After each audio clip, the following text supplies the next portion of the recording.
going on, family, man? It's your Brody Desmo back with another video, man. I hope you guys are having a wonderful day out there, because y'all know me. I'm blessed by the best. As you guys can see, man, I'm feeling wonderful. I'm feeling amazing. It's another great day today, especially given the fact that you woke up this morning. You were able to walk, talk, go to the bathroom when you want, go eat you some, you know what I'm saying? It's a blessing in itself, because you gotta think, bro. Many of us probably didn't have the opportunity to do that this morning, this evening, whenever we woke up. So we're just thankful for that, thankful for the little things we may not consider as blessings, the very roof over our heads. Like, just be thankful, bro. It's a good day. Anyway, I didn't want to keep you guys long in this video at all. As you guys can see, the title pretty much explains itself. We're going to be pretty much talking about my experience in anatomy and physiology and how I passed it with an A. Just giving a brief summary of my backstory in a way. I am a student at a community college here in Memphis, and I am going to school for radiologic technology, or to become an x-ray tech, simply put. And I'm not yet in the program just yet. Right now, I'm just taking my prerequisite courses in order for me to be eligible to get into many of the radiologic technology programs here in my local area. So that's pretty much kind of like where I'm at. I haven't taken any science-based college courses since I graduated back in 2018 with my associate's degree in health science. So it's been a while. Now that I passed A&P 1, I got 2 math classes, and I also have to take A&P 2 for me to be eligible to get into any radiologic technology program in my area. So I'm looking forward to that. It's coming really soon, so I'm definitely gonna keep y'all updated on that. Anyway, family, enough of talking about myself. I know what y'all came here for, so we're gonna jump right into the video and how I passed Anatomy and Physiology 1 with an A+. And mind you, these tips and tricks that I've used, which ain't very much, are universal to any science-based class that you may be enrolled in. We can talk about chemistry, biology, microbiology, like all those things, all those classes that you may be enrolled in that are science-based. All these tips and tricks can apply to anything that you're enrolled in, so keep that in mind. First things first, number one, as you guys can see, reading and listening to lectures repeatedly. As you all know, when you're in class, you may have an instructor that may go through things at a certain speed. It may be something that they may say that you may not understand, anything like that. And sometimes you may have them repeat it, but even then you may still not understand. That's why I actually like to record it and listen back to it, because it's so much information when it comes to anatomy and physiology. All that stuff you can't possibly retain with just hearing it one time. You have to hear this stuff over and over and over again for it to be cemented in your mind. Like, you literally gotta listen to it over and over again. And another thing that I did that similarly relates to this is that I listened to online lectures from other instructors, and they may have a different breakdown of the same information, because all this information is universal. So I listened to other instructors explain and break down certain concepts to fully get an understanding, especially if I didn't fully understand what my instructor was saying. Maybe listening to someone else break it down, it may be more understandable at that point. You know what I mean? I would say listening to that over and over again, whether it be from your instructor or, you know, instructors you may have online. You may hear some on YouTube, research, whatever the case may be. Just constantly repeating, listening over and over again until you kind of gain an understanding. You know what I mean? So that's number one, I would say. The second tip that I used was to, let me get down there. Ugh. Oh man, look like my marker's out. Oh, all right, hold on one sec. Let me get another marker. A little thinner. Hopefully y'all will be able to see it. Make sure you guys take practice tests. I'm gonna say this too. Take practice tests repeatedly. I learned this particular concept back when I was doing insurance and I was studying for my life and health exams. And when I tell you, dog, like, I'm thinking that I'm getting all the information, I'm learning and I'm retaining all the information, because at that time I was only doing note cards. And of course, you know, note cards are pretty much definition based, or you can make them how you want them, but all my note cards were definition based. And yeah, when it came time for the test, you know how they try and trip you up using certain words, certain verbiage. You thinking like you going in, it's gonna be all definition, it's gonna be all this, everything that you studying in your note cards. But when you get to it, it's like they try and throw certain words and certain scenarios in the question that kind of make you hesitant on shoot. It's like it kind of trip you up in a way. So what I started doing was I started taking practice tests that would kind of give off almost a feel of how the real test would be. Multiple choice, depending on how the test or the test that I was taking would be set up, I would set it up exactly like the real test. Not only did that boost my recognition of like certain concepts and certain questions, it also helped me memorize the material more effectively. So it's like when certain things are thrown at you on a real test, they try and trip you up, they use different verbiage and all those things, you kind of already have you already have it in your mind that, okay, they may say this or they may say this on the real test, but no matter, I had it written down in my practice test already. The main tool that I used to formulate my practice test was ChatGPT or OpenAI. Some of y'all may know it as. And I pretty much asked it to pretty much create me a practice test on whatever I was studying.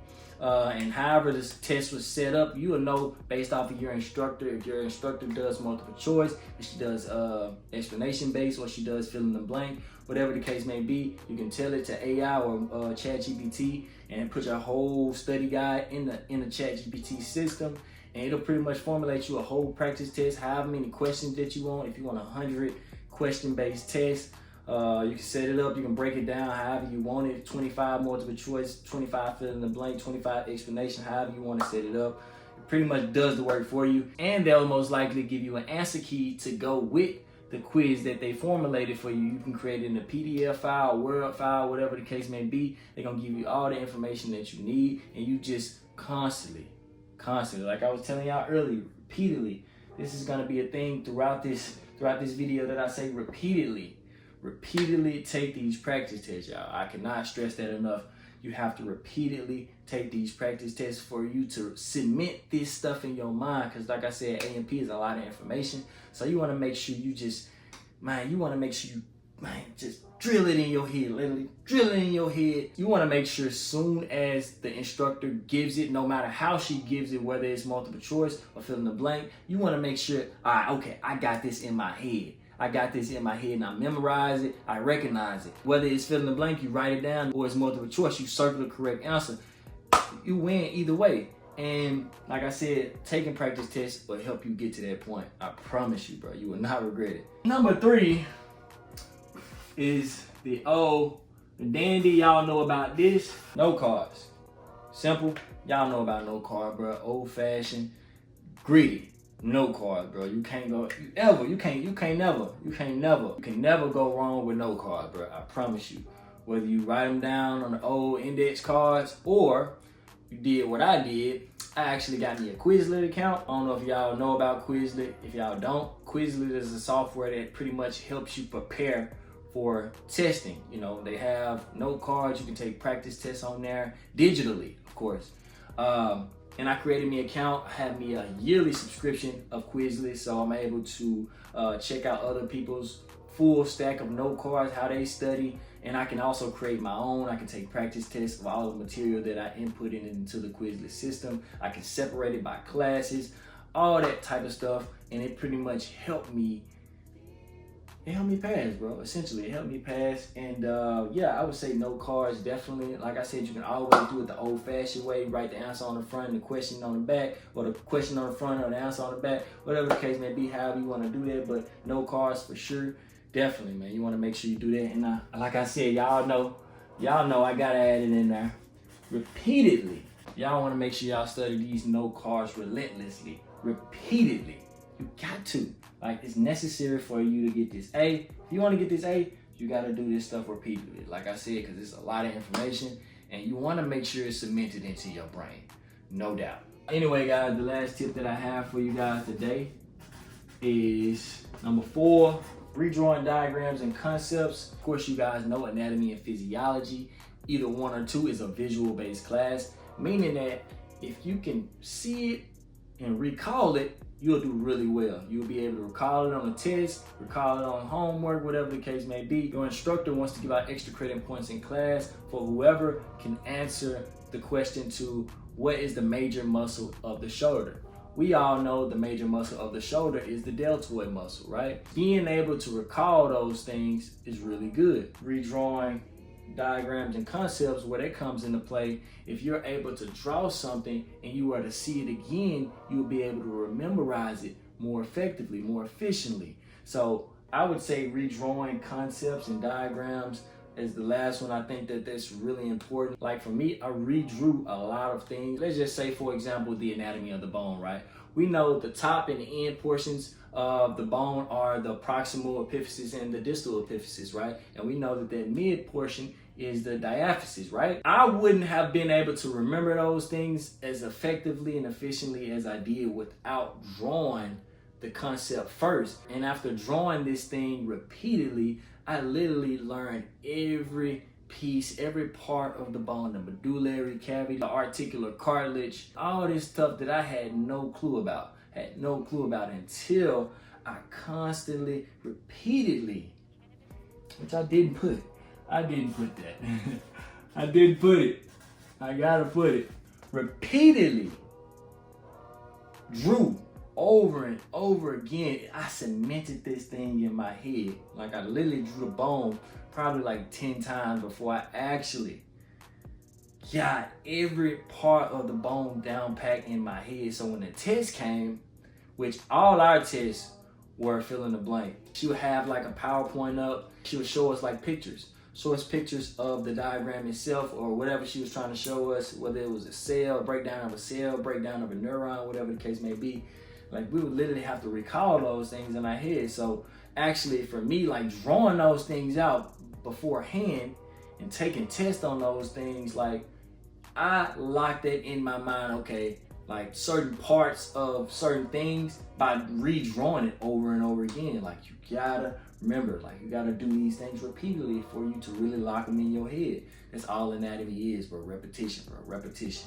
You want to get good at something, bro, you just repeat it over and over and over again.